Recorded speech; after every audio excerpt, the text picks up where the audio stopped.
Дотоодын цагаач ажилчдын эрхийг сэргээх 5 дахь удаагийн Азийн хүний эрхийн форум өнгөрсөн сарын 23-ны өдөр Кореа их сургуулийн олон улсын танхимд нэгджээ. Энэ өдрийн форумд Азийн бүс нутгийн хүний эрхийн мэргэжилтнүүд оролцохын зэрэгцээ цагаач ажилчдын амьдралын чанарыг сайжруулах талаар хэлэлцжээ. Азийн хүний эрхийн форум өнгөрсөн хугацаанд жил бүр Азийн бүс нутагт нийтлэг илэрдэг хүний эрхийн асуудлыг дэвшүүлэн асуудлыг ухамсарлах болон шийдвэрлэх арга хэмжээг авсаар ирсэн бөгөөд энэхүү форум нь цагаач ажилчдын эрхийг сэргээх олон улсын хамтын ажиллагааг дэвшлүүлэхийн төлөөх арга барилыг чухалчлан хэлэлцэж байсан. Мьянма гаралтай цагаач ажилтан Аунтын түн цагаач ажилтны бодит байдлыг дурдан одоо цагаач ажилчдыг жирийн нэг хөдөлмөрийн хүч нөхөх байдлыг хална тэдний эрхийг хамгаалах арга хэмжээг авах хэрэгтэй үе болжээ гэж онцлон хэлэв.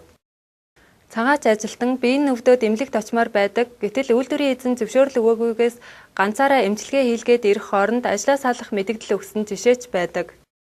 Илтгэлийн дараа хэсэг бүрээс хурц нарын асуудлуудыг тавьсан бөгөөд форумыг сонирхож үзэж байсан нэгэн цагаач ажилтан байнга гардаг цалин хойшлуулалтын тухай зөвшөлдсөж байлаа. Дотоодын иргэн болон цагаач ажилтны цалингийн хооронд ялгаа байхгүй гэдэг.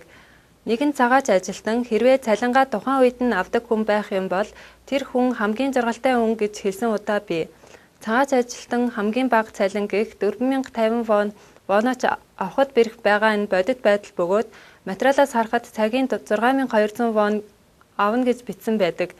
Ийм статистикийн мэдээ яаж гарч ирсэн сонин.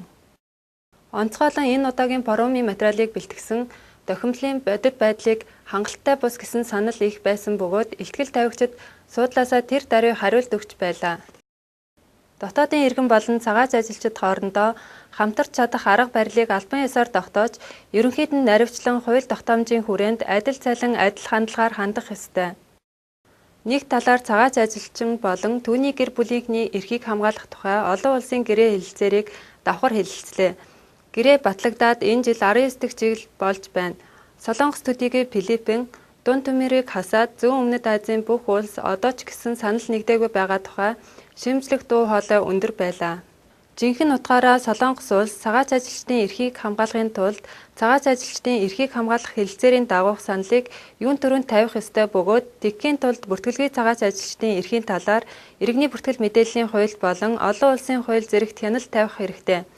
Цаашдаа ч гэсэн Азийн хүний эрхийн форум цагаач ажилчдын хүний эрхийн тухай тодорхой хүчин зүтгэл гаргахын хамт олон улсын хүний эрхийн хэлэлцээрийн нэгэн удас болохыг хүсэж байна.